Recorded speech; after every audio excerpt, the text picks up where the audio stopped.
Salutations everybody, it is Matty here today with an absolutely massive, gigantic, any other word used to describe large in size, Borderlands 3 info dump. We have hidden codes, Morse codes, messages, and Randy Pitchford tweets all to go through in today's video, so let's not dilly-dally and get right into it. The Borderlands Twitter account sent out the box art once more, but this time they said it was accompanied by all the secret messages, and boy, are there a lot, so let's get into it. First off, we see the Sanctuary 3 ship, and we see a moon emoji, the equal sign, and then a key. Now, I've seen some people say that this could also mean mask equals key, which I feel could fit the narrative that some of us are speculating about for Borderlands 3, because some of us have said, myself included, that maybe the masks are why the psychos are following the Calypso twins, that something is happening along those lines, because they are inviting them in for some type of brainwashing, and in the beginning of the Borderlands 3 trailer, we do see a psycho heading right into the Calypso's camp.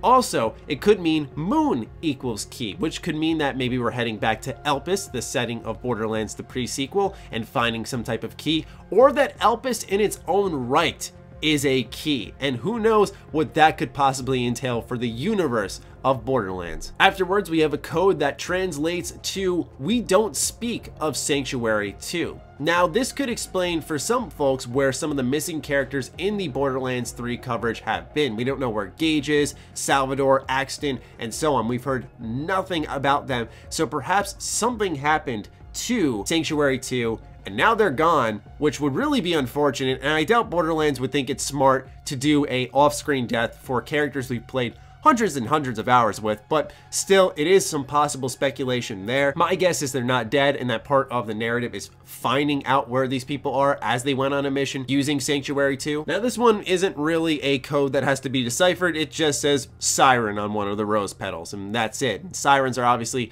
a major key when it comes to the Borderlands 3 story, because we are looking for that hidden sixth siren. Presumably, it is Tannis, but we'll see. Now, there's another message along the top that translates to "find the machine." Now, the machine is not only a Vladov sniper rifle, but also I've seen some people speculate that perhaps the machine is us trying to find Sanctuary 3's spaceship itself. Next, we see T equals 10, which to me is as cryptic as it can possibly get, but what we can really narrow down is the next encoded message, which is, "where is the first Vault Hunter?"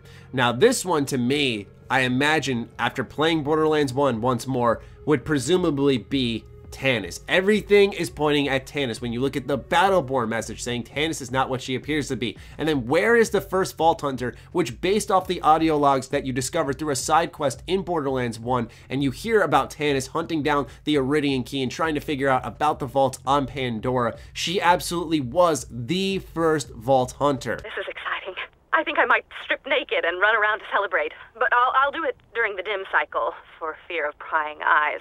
Before overloading and melting 4 of my computer's 13-qubit operators, my program was able to decipher quite a bit more than I had been able to understand before.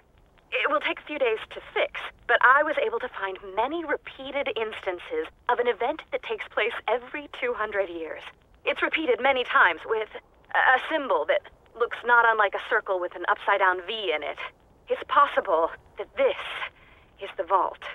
And something about the vault happens every 200 years.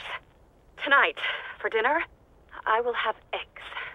And yet another mysterious figure enters the foray as we see who is the destroyer and this next encoded message. And I mean, there is a lot of mystery surrounding the Borderlands 3 narrative here. We are talking about the father, we're talking about the Calypso twins, what are they up to, what's their agenda, why are there so many vaults, who is the destroyer now, and one final key before we move on, Necroda Feo, which when I Google searched, I actually found that this is a place in Greece. Now, we do know that Greek mythology is pretty core to Borderlands and how they name areas and locations, and it's a lot of inspiration for them, so I feel like it doesn't go beyond that, but still good food for thought. Tons of speculations, tons of question marks, and also that gives us a lot to look into when it comes to the Borderlands 3 gameplay debut. But anyway, let's get into some more concrete stuff with some Randy Pitchford tweets, starting off with slag not being in the game anymore, but nuclear radiation actually replacing it. So Randy says there is no slag, we replaced it with something that actually makes a little sense. The new element damage type, which is like a nuclear radiation effect, has a similar effect to slag, increased vulnerability by those affected, and it also has a damage over time component. So yes, slag is gone, but now you have nuclear radiation, which does what slag did, but a little bit more because you have damage over time, which is more helpful, so you can just stick with a slag weapon and you don't have to constantly swap out.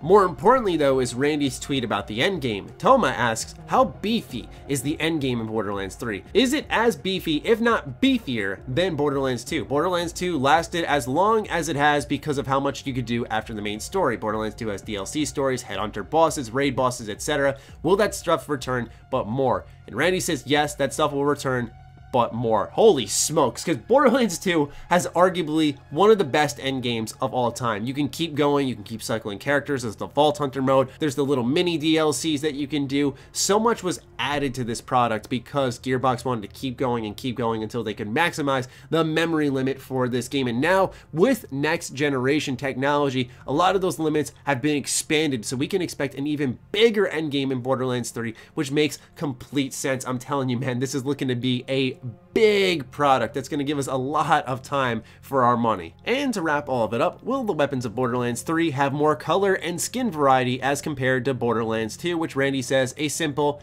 yes to, which I think is great news because sometimes the skins in Borderlands 2 were a little meh, especially on the characters themselves. I know this pertains to the weapon, but I'm happy to see that there will be more skins and color variety within the weapons of Borderlands 3. But anyway, that is your humongous info dump. A lot of codes to decipher, a lot of tweets from Randy Pitchford, and a lot to think about as we approach the gameplay reveal date of May 1st. As you all know, I will be covering plenty of it because I will be attending it, so I've got you guys covered. And once again, I will be interviewing developers of Borderlands 3, so if you have questions and you missed it, go ahead, leave them down below, and I'll be sure to support you guys and represent you well. Other than that, I'll catch you guys next time. Be sure to follow me on Twitter, like me on Facebook. Those links are in the description down below, along with my Patreon. Do consider supporting that as it fuels all the content I create here. Stay sexy, stay active. I love you all. Peace.